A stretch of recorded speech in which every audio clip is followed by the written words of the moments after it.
Hello, bienvenue dans ce nouvel épisode de J'ai peur donc j'y vais, le podcast qui t'aide à te lancer.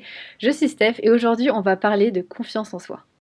C'est un sujet qui me tient vraiment à cœur parce que je reviens de très très loin sur le sujet de la confiance en soi.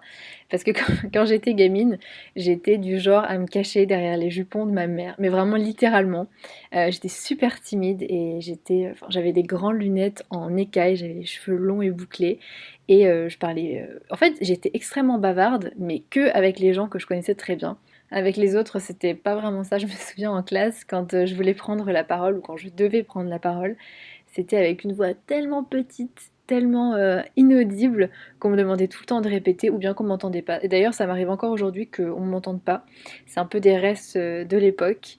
Et c'est pas vraiment parce que j'ai une petite voix, c'est plutôt parce que je parlais pas avec assurance, parce que j'avais peur que finalement ce que je dis ne soit pas intéressant, que ce soit ridicule ou qu'on me juge par rapport à ce que je dis, enfin que ce soit nul quoi. D'ailleurs, j'étais aussi du genre, certains vont me détester par rapport à ça, mais j'étais aussi le genre de fille qui, à la fin d'un contrôle, disait: «Ah non, mais moi j'ai trop raté» et en vérité, je le pensais vraiment. Je pensais vraiment que j'avais pas réussi, que ce que j'avais fait c'était naze et en fait, c'était pas de la fausse modestie, c'était vraiment le reflet de à quel point je me sous-estimais et c'est ça qui est fou quand même et ça m'a suivi très longtemps où à chaque fois je me disais: «Non mais j'ai trop raté», en fait, ça s'est très bien passé, que ce soit même dans la vie d'adulte, hein, dans des entretiens d'embauche, dans des choses que j'ai faites, à chaque fois je me dis: «Mais c'est naze» et en fait ça l'est pas forcément. Alors il y a eu des trucs nazes, hein, évidemment, mais c'est vraiment pour vous dire que, ben, ce manque de confiance en moi, il faisait que j'étais pas du tout la meilleure juge de mon travail et qu'au contraire, je me dévalorisais énormément. Et puis finalement, au fil des années, j'ai pris confiance en moi parce que, bah, tout simplement parce que j'ai obtenu des diplômes, j'ai obtenu des jobs, j'ai fini par partir voyager toute seule pendant 1 an, puis ensuite ça s'est allongé, comme certains le savent, en 3. Et en fait, c'est ça qui est vachement important là-dedans, c'est que la confiance en soi, elle se construit dans l'action. C'est en faisant des choses et en voyant que ben, ça réussit que finalement, à force, on finit quand même par se dire, enfin j'espère, que ben, on n'est pas si nul et qu'on peut avoir confiance en soi, parce que c'est vraiment ça la confiance en soi. C'est littéralement avoir confiance en soi, avoir confiance en soi-même pour se dire bah, je peux y arriver, je peux le faire, je vais réussir, et puis de toute façon si je réussis pas, bah, je vais pas mourir, c'est pas la mort, c'est pas grave, et ça va pas déterminer ma valeur, ça va pas déterminer qui je suis en tant que personne. Et j'ai aussi confiance en moi pour rebondir. Et c'est vraiment le truc clé avec la confiance en soi, c'est se dire que voilà, si tu le fais, si tu constates que tu y arrives, ben en fait tu vas prendre confiance en toi. Et donc il n'y a que dans... Et ça c'est vraiment mon avis très personnel et peut-être que d'autres personnes auront un avis différent. Et je sais qu'il y en a qui aiment bien les affirmations, se dire voilà j'ai confiance en moi, machin. Pour moi je trouve que c'est du bullshit, voilà je vais vous le dire très clairement. Pour moi il n'y a que en entrant dans l'action, en le faisant et en voyant que tout se passe bien, que tu prends confiance en toi. Parce que tu te lances, parce que tu vas au-delà de tes limites, au-delà de ta zone de confort et tu vois qu'en fait tout se passe bien. Et que si ça se passe mal, tu peux aussi rebondir. Et là, en fait, tu gagnes forcément confiance en toi. Si tu n'as pas confiance en toi pour parler devant un public, par exemple pour faire une conférence ou pour parler devant plein de gens à une réunion, et que tu le fais une fois, que tu le fais 2 fois, que tu le fais 3 fois, bah déjà tu vas gagner en compétences et puis simplement tu vas voir que tu peux le faire et tu vas le faire et au bout d'un moment ça va devenir facile et tu vas prendre naturellement confiance en toi, tu vas avoir confiance en tes compétences, en ta personne et c'est vraiment pour moi la confiance en soi elle se construit en agissant. C'est comme si tu es timide et que t'as pas assez confiance en toi pour aller parler à une personne qui t'intéresse, ben si tu respire un bon coup et que tu vas parler à la fille ou au mec qui t'intéresse, c'est là où tu prends confiance en toi. À mon avis, il faut pas essayer de construire sa confiance en soi avant pour ensuite agir. Il faut agir et voir que on s'en sort très bien, qu'on peut avoir confiance en soi et on gagne en estime de nous aussi, ça c'est super important. Mais, enfin, je vais être super honnête avec vous, tout ça, tout ce que je vous ai décrit, c'est pas infaillible. Personnellement, ça m'a aidé à gagner confiance en moi, mais même si à l'extérieur j'avais l'air d'être une personne qui a confiance en elle, qui est avenante, etc., bah en fait à l'intérieur il y a toujours cette petite voix, ces petits restes d'une personne qui est timide et qui manque un peu d'estime d'elle. Il y a toujours cette petite voix qui vient te couper dans ton élan et qui, quand tu es prêt à te lancer, elle te fait hésiter, elle te fait douter. Elle te fait te dire que peut-être t'es pas capable et que tu devrais pas essayer parce qu'en fait sinon tu vas te sentir trop mal. Et cette petite voix-là qui au final dénote d'un manque d'estime de soi.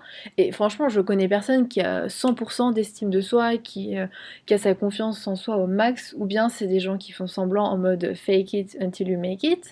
Perso, j'y crois pas, on a tous des doutes, c'est normal, enfin, ne pas en avoir, ce serait très très bizarre. Par contre, il y a quelque chose qui est un peu embêtant là-dedans, c'est que parfois, quand on manque d'estime de soi, quand on manque de confiance en soi, on a tendance, quand on a une réussite, parce qu'on en a forcément, il y a forcément des choses qu'on a bien fait dans notre vie, qu'on a réussi, on a forcément des qualités, etc. Quand quelqu'un réussit quelque chose et qu'il manque d'estime de lui-même, il va avoir tendance à l'attribuer à soit la chance, soit les circonstances, mais jamais à lui-même. Il va jamais se dire je suis fier de moi, là c'est vraiment moi qui ai réussi. J'avais bien préparé, j'ai bien travaillé, j'ai fourni des efforts. Non, ça va être oui mais j'ai de la chance parce qu'il s'est passé telle chose, parce que telle personne m'a aidé, parce que je suis tombée sur tel sujet à mon examen. Bref, souvent quand on manque d'estime de soi, quand on manque de confiance en soi, on a du mal à être fier de soi et à se dire là j'ai réussi, là c'est trop bien. Ou bien on oublie très très vite les choses qu'on a réussies. Et pour illustrer ça, je voudrais vous raconter une anecdote. Alors, ça se passe à Paris. Il faut savoir que je suis pas parisienne, que j'ai jamais vécu à Paris. Je suis allée plein de fois à Paris, mais voilà, je connais quelques lignes de métro, mais je suis pas non plus, voilà, je suis pas hyper à l'aise non plus. Et en fait, ce jour-là, je devais me rendre à un rendez-vous qui était assez important, et je devais vraiment traverser tout Paris. Et du coup, je prépare mon itinéraire en avance, donc enfin, tout va bien, j'ai Google Maps, j'ai internet, enfin, aucun souci.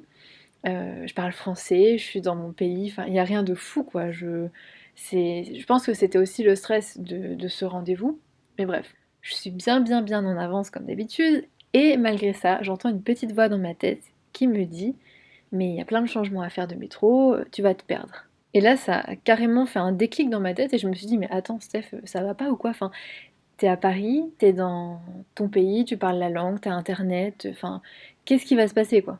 Et surtout, je m'en étais déjà sortie dans des pays où je parlais pas la langue, où j'étais perdue au fin fond de la selva, sans Google Maps, toute seule. Enfin, il m'arrivait des trucs qui étaient vachement plus compliqués que se retrouver dans les métros de Paris. Et c'est comme si mon cerveau, il avait oublié toutes les fois où je m'en étais très très bien sortie, où j'avais fait des trucs vachement plus compliqués, et qui se focus que sur ce qui pourrait aller mal. Et je vous raconte cette anecdote parce que ça m'a vraiment fait un électrochoc et je me suis rendu compte qu'on oubliait mais tellement tellement vite nos réussites. On oublie super vite, par contre, notre cerveau est super fort pour se rappeler de toutes les critiques qu'on a reçues, tous les échecs, toutes les choses qu'on n'a vraiment pas gérées. Ça reste en nous pendant super longtemps. Et du coup, quand on veut se lancer dans quelque chose de nouveau, au lieu de penser à toutes les choses qu'on a déjà réussies, qu'on a déjà faites, toutes nos qualités, au contraire, c'est là où on commence à penser à toutes les fois où ça n'a pas marché, à toutes les choses qu'on ne sait pas encore faire, toutes les choses qu'on n'a pas encore apprises, toutes les choses qu'on devrait améliorer chez nous. Et finalement, ça nous plombe. Ça nous fait vraiment perdre confiance en nous, perdre confiance en nos capacités, alors que c'est vraiment injuste parce qu'il n'y a pas que cette partie-là.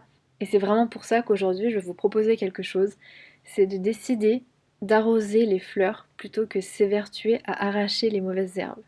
C'est vraiment de cultiver le positif, en fait, dans les moments de doute, de se rappeler de toutes les choses qu'on a déjà accomplies, de toutes les épreuves qu'on a déjà surmontées dans notre vie. C'est de penser à toutes les choses qu'on a déjà réussi à apprendre, toutes les choses qu'on sait tellement bien faire qu'on n'y pense même plus parce que c'est naturel, parce que c'est machinal, et qu'on se remémore finalement nos qualités plutôt que nos défauts. La confiance en soi, c'est pas quelque chose qui s'acquiert du jour au lendemain. C'est pas quelque chose non plus où on est avec et tu l'as ou tu l'as pas. C'est vraiment quelque chose qui se construit en entrant en action, en se lançant et en voyant que tout se passe bien. Et votre confiance en vous, elle vient pas non plus des personnes autour de vous, que ce soit votre chef, que ce soit votre partenaire de vie, que ce soit vos parents, vos amis. Certes, ça fait du bien d'avoir l'approbation des autres, certes, ça fait du bien d'avoir des compliments et qu'on nous dise que c'est bien ce qu'on fait, mais la vraie confiance en soi, elle vient de l'intérieur, elle vient de là.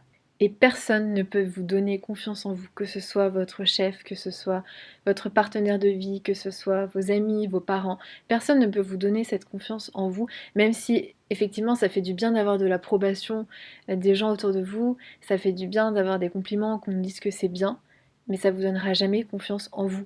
Votre confiance en vous, elle vient du plus profond de vous, elle vient de toutes les fois où vous êtes lancé, où vous avez osé, vous avez vu que tout s'est bien passé, et c'est justement de se rappeler en fait toutes les fois dans le passé où vous avez assuré, vous avez réussi à apprendre quelque chose de nouveau, et c'est en fait se rappeler qu'à nouveau vous pouvez avoir confiance en vous-même pour le faire à nouveau.